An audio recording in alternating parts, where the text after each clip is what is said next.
യോഹന്നാൻ 14:14 വചനം ശക്തിയോടെ വിളിച്ചു പറയുന്നു, നിങ്ങൾ എൻ്റെ നാമത്തിൽ അപേക്ഷിക്കുന്നതൊക്കെയും ഞാൻ ചെയ്തു തരും.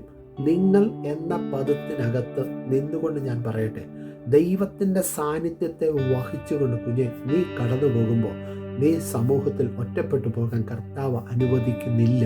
കാരണം നീ ദൈവ പൈതലാണ്. ദൈവ പൈതൽ ആരോടാണ് പറയുന്നത്? അപ്പനോടാണ് പറയുന്നത്. ആരാണ് ഈ അപ്പൻ? ഉലകത്തെ ഉന്മയായി സൃഷ്ടിച്ച ആ ദൈവത്തെ അപ്പ, പിതാവേ എന്ന് വിളിക്കാനുള്ള സ്വപുത്രൻ്റെ ആത്മാവ് നിന്റെ മേൽ വന്നിരിക്കുന്നത് കൊണ്ട് നീ വിളിക്കുന്നത് അപ്പനോടാണ്. ഒരു ദൈവത്തെ ദൂരെ നിന്ന് നമസ്കരിച്ചിട്ടോ പ്രാർത്ഥിച്ചിട്ടോ പോകുന്ന സാഹചര്യമല്ല ഇവിടെ പറയുന്നത്. എൻ്റെ അപ്പൻ എനിക്ക് കാര്യം സാധിപ്പിച്ച് തരുമെന്നുള്ള ബോധ്യത്തിലാണ് പ്രാർത്ഥിക്കുന്നത്. അതുതന്നെയല്ലേ മോശ പുറപ്പാട് പുസ്തകം 14:14 കരയുമ്പോൾ ഈ അപ്പന അവിടെ ഇറങ്ങി വന്ന് ഈ ജനത്തിനു വേണ്ടി അത്ഭുതം പ്രവർത്തിച്ചത്. അങ്ങനെയെങ്കിൽ യോഹന്നാൻ 14:14 പറയുന്നു, നീ അത് വിശ്വസിച്ചുകൊണ്ട് ആ അപ്പൻ എനിക്ക് കാര്യങ്ങൾ ചെയ്തു തരുമെന്ന് മനസ്സിലാക്കിക്കൊണ്ട് മുമ്പോട്ട് ചുവടുവെക്കുമ്പോൾ ദൈവപ്രസാദം നിൻ്റെയും കുടുംബത്തിൻ്റെ മേലും തലമുറകളുടെ മേലും ശ്രേഷ്ഠമായി വെളിപ്പെടും. അതുകൊണ്ട് ധൈര്യമായിട്ട് ദൂരെ നിന്ന് പ്രാർത്ഥിക്കുന്ന ആ അനുഭവം മാറ്റിവെച്ചിട്ട് അപ്പനും മകനും അല്ലെങ്കിൽ അപ്പനും മകളും എന്ന ബന്ധത്തിനകത്ത് ചേർന്ന് നിന്നിട്ട് ഒരപ്പനോട് സ്നേഹത്തോടെ കാര്യങ്ങൾ എങ്ങനെ സംസാരിക്കുന്നുവോ ആ നിലയിൽ നിൻ്റെ പ്രാർത്ഥനാ മുറിയിൽ കയറി തുറന്ന് സംസാരിക്കുക. വചനത്തിൽ പ്രാർത്ഥനയ്ക്ക് വലിയ പാറ്റേണൊന്നുമില്ല.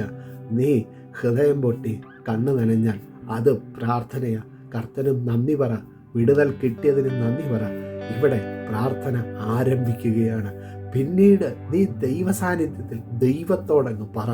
അവിടെ നിൻ്റെ റൂമിനകത്തിൽ എൻ്റെ ഭാഷയിൽ പറഞ്ഞ ഒരു സ്പിരിച്വൽ അറ്റ്മോസ്ഫിയർ രൂപപ്പെടും. ദൈവ സാന്നിധ്യം നിൻ്റെ മുറിയിലേക്ക് ഇറങ്ങി വരും. ആ ഇറങ്ങി വരുന്ന ദൈവ സാന്നിധ്യത്തിനകത്ത് അസാധാരണമായ ഡെലിവറൻസുകൾ അത് സംഭവിക്കും. അത് നീ പ്രാർത്ഥിക്കുന്ന വിഷയത്തിലും പ്രാർത്ഥിക്കാത്ത വിഷയത്തിലും സംഭവിക്കും.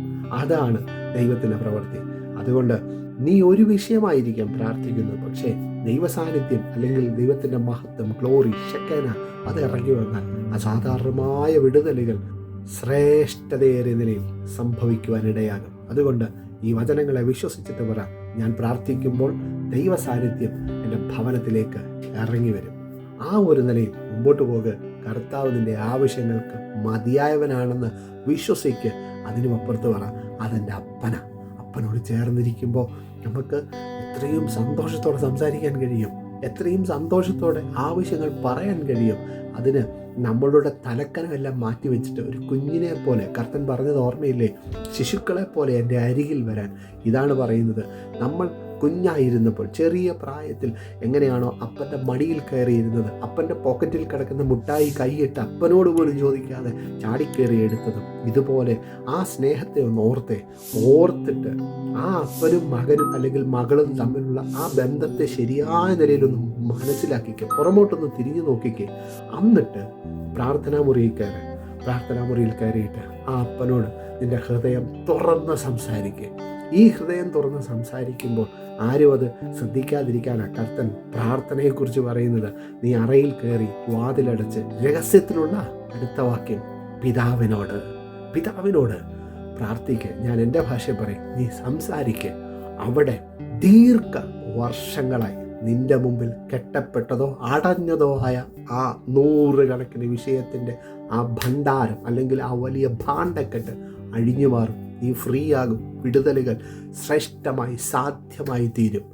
അതുകൊണ്ട് ആ കർത്തനോട് ചേർന്ന സാന്നിധ്യത്തിൽ മുമ്പോട്ട് യാത്ര ചെയ്യാൻ പരിശുദ്ധാത്മാവ് നിങ്ങളെ സഹായിക്കും. I bless you in Jesus' name. Amen.